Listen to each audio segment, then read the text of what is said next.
Hello everyone, my name is Dr. Carrie Made, or Carrie, and I am an internal medicine physician.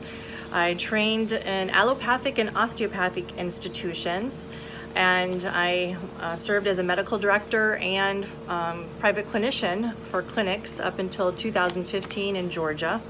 Now I live in the Dominican Republic, where I do mostly charity work and telemedicine work and occasionally see patients back in Georgia.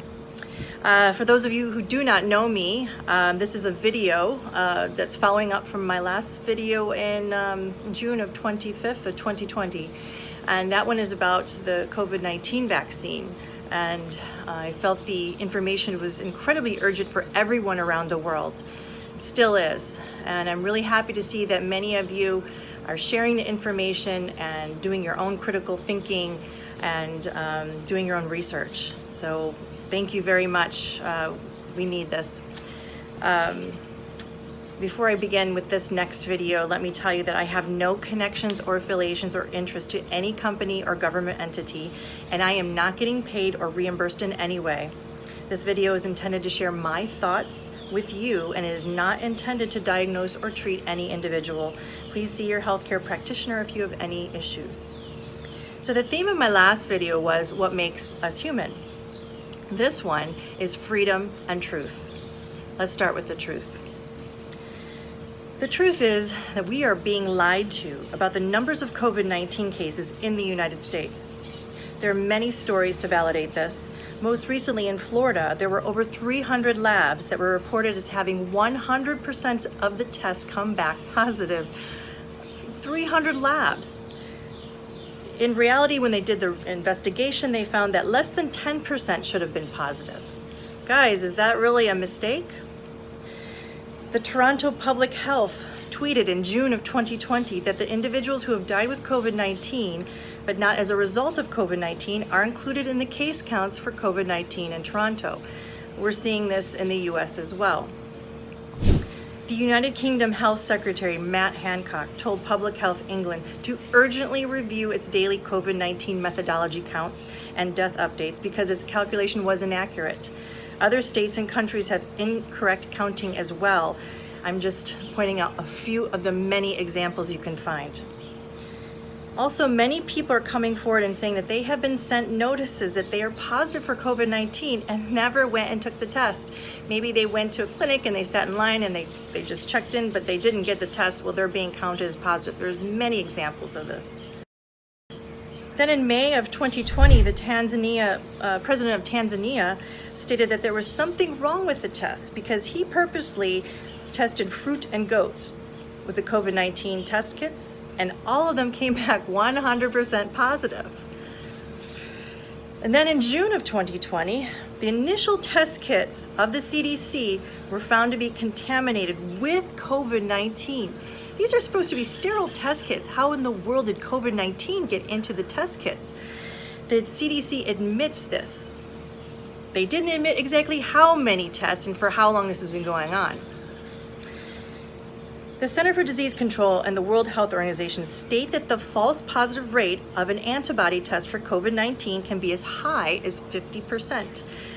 Okay, what that means is for every 2 tests, 1 test will be falsely positive. So every 2 positive tests, 1 test will be falsely positive. It's pretty high, right? Also, hospitals are getting paid more money for the diagnosis of COVID-19, also putting them on the death certificates. I would say this is a conflict of interest, wouldn't you? There are overwhelming examples of how people have had traumatic injuries, or unfortunately suicides, car wrecks, etc., but yet COVID-19 was listed as a cause of death. These are being counted as the overall numbers of deaths, overall numbers of COVID-19. Another bit of info for you to know, the hospitals may test the same person more than once for COVID-19 while they're in the hospital, sometimes up to 3 times or more. If those tests come back positive every time, they're counted as individual cases. So let's say you had 3 positive tests, that looks like 3 different individuals had COVID-19 when there's only 1. Also, really important to know, the antibody tests given can cross-react with the common cold and flu viruses. Folks, we are counting the common cold and flu viruses as COVID-19 cases. How many? I don't think there's been investigation into this. The PCR tests that they use are around 80% specificity. It sounds like that's pretty accurate, but it really isn't. So again, there's cross-reactivity with that test as well. A very important fact to know is that COVID-19 has never been isolated as an organism and proven to be an infectious agent per our protocol called Koch's postulates. I will list a link and a graph to show you a little bit more of what that is. It's a process where if we think something's infectious, it has to be isolated out of the infected organism. It has to be in its entirety, grown in a petri dish or some other medium. Once it's multiplied, take it back out, inoculate it or inject it back into a healthy organism. There has to be signs and symptoms of infection in that healthy organism. Then we have to extract the same organism out to prove that it infected that healthy organism, and then identify it as the true infection. Koch's postulates has failed the COVID-19. It's never been isolated. The Health Canada has actually printed a letter stating that there is no isolation of a COVID-19 virus. Well, maybe this could be why our testing methodology seems to be worthless. Personally, I don't trust any of it, looking at the data more and more and more as a physician and just as a person. I think we need to have proof that COVID-19 exists. I think we need an investigation into this. I think we need an investigation into the data in general. I believe the evidence is overwhelming that we are not being told the truth. The data information is bad. And we are making monumental, life-changing decisions for ourselves, our family, and our world based on false and misleading data. So what is going on? Freedom. A Kentucky couple is under house arrest right now because one of them tested positive for COVID-19. They would not sign the self-quarantine contract, and so they were treated as criminals with ankle home monitors. Broward County, Florida residents now have new laws which mandate they must wear facial masks inside their own home. Inside their own home. July 17th, 2020. Australia's New South Wales state it is restricting high-risk activities such as singing in choirs, dancing, mingling in social settings because these will spread COVID-19. In March 2020, a World Health Organization spokesperson, Dr. Michael Ryan, stated that the World Health Organization has the right to go into your home and remove and isolate family members who may be infected in a safe and dignified manner. Where would they go? A containment camp? A FEMA camp? It really sounds like propaganda used in previous wars. If I remember correctly, I think they might have called a concentration camp a containment camp or something similar to that before, right? Also, in July 2020, this month, the Health Ministry of Spain has stated it is preparing centers, get this, preparing centers to isolate asymptomatic COVID-19 patients. So, it could be me, I don't have any symptoms. Someone does a test. One of those tests that I told you could be completely falsely positive. I happen to be positive.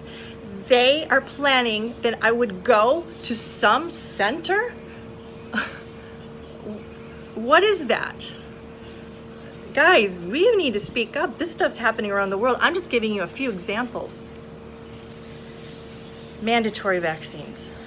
The American Medical Association Journal of Ethics, April 2006, and I quote, "Furthermore, it is immaterial whether or not the vaccine is effective.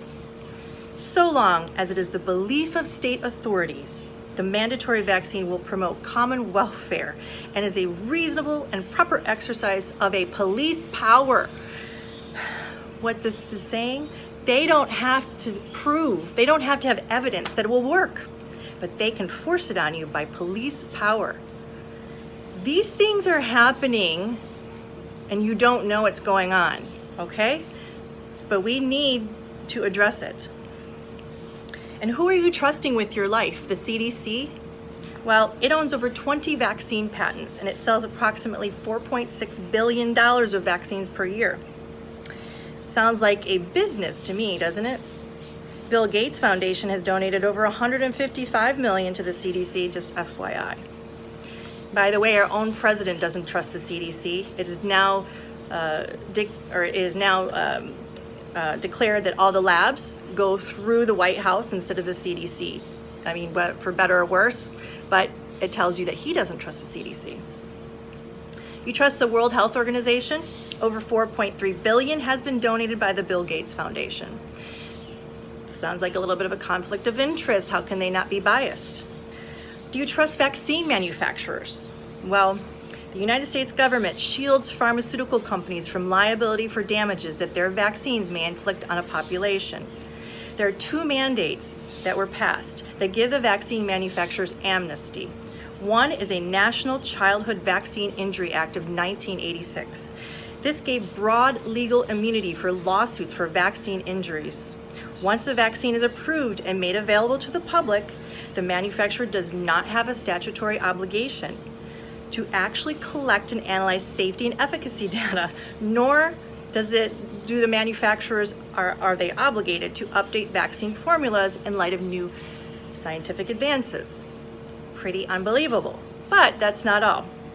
On top of that one, vaccine manufacturers have received additional liability protection under a February 2020 declaration by Alex Azar, Secretary of Health and Human Services. He states the Public Readiness and Emergency Preparedness Act gave him this authority.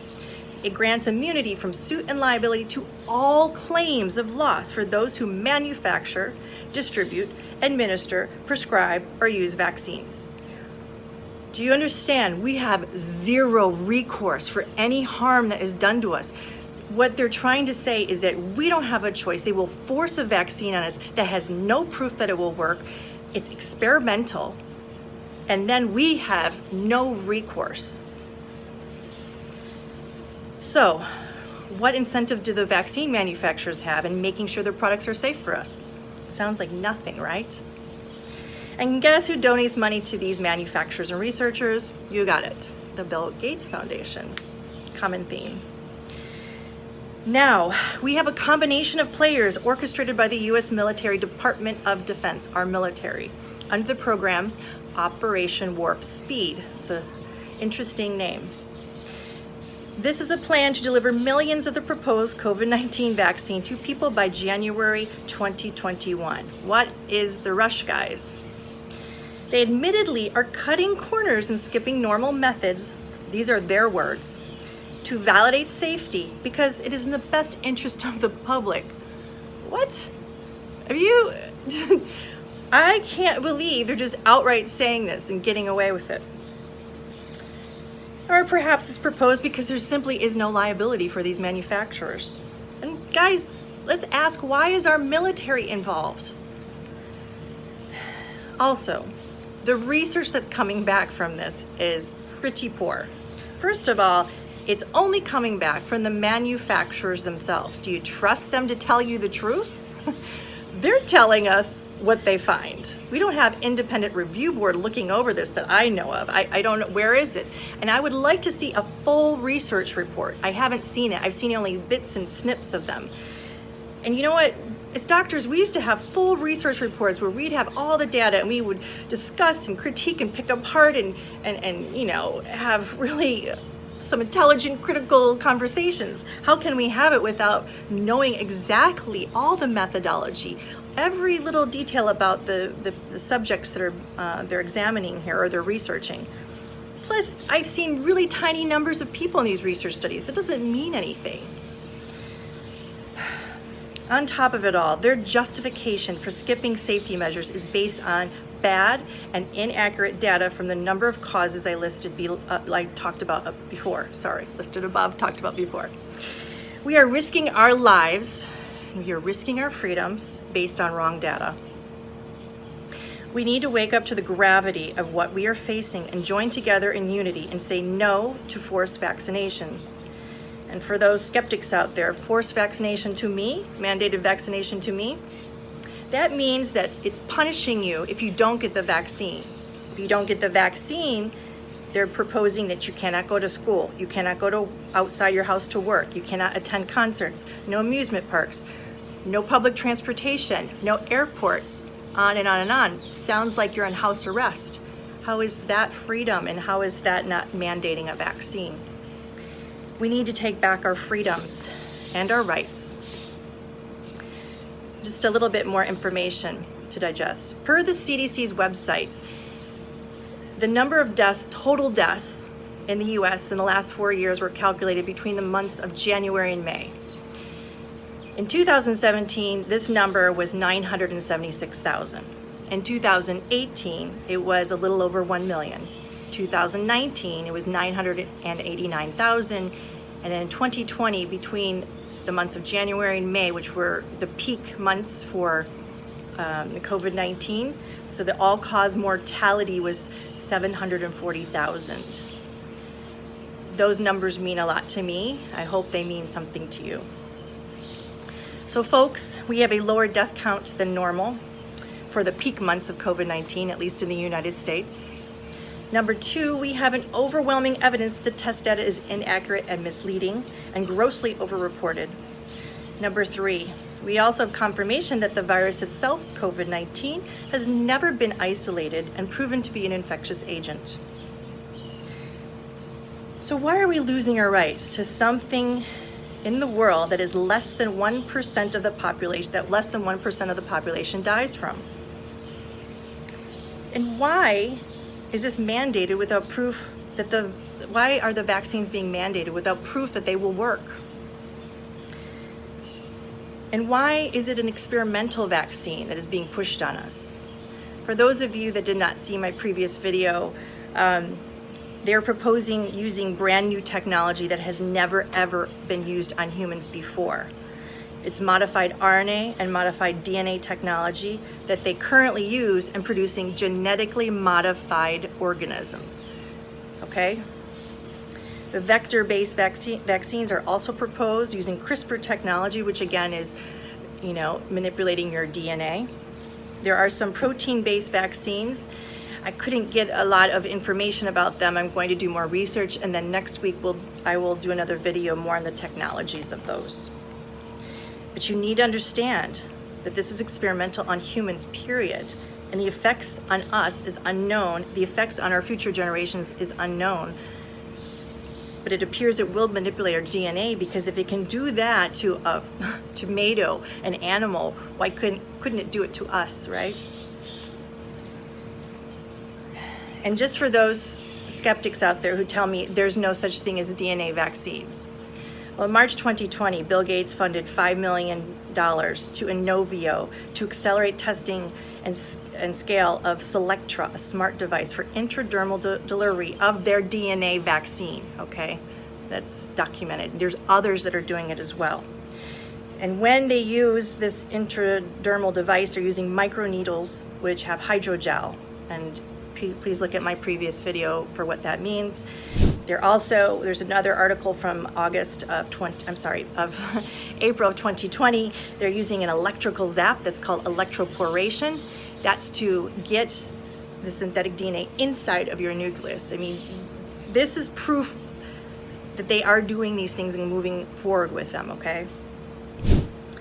Also, Sanofi is another one with recombinant DNA technology. I could go on and on. Okay, so just trying to keep this brief so that you can digest all the information I just gave you. In 1 week, I will follow up with more of the vaccine technology for you. But I hope you understand the gravity of this. So please do your own research. Be critical thinkers. And know that I'm making this video with the greatest of love and peace for all humanity in our world. We're beautiful and we're worth saving. Talk to you next time.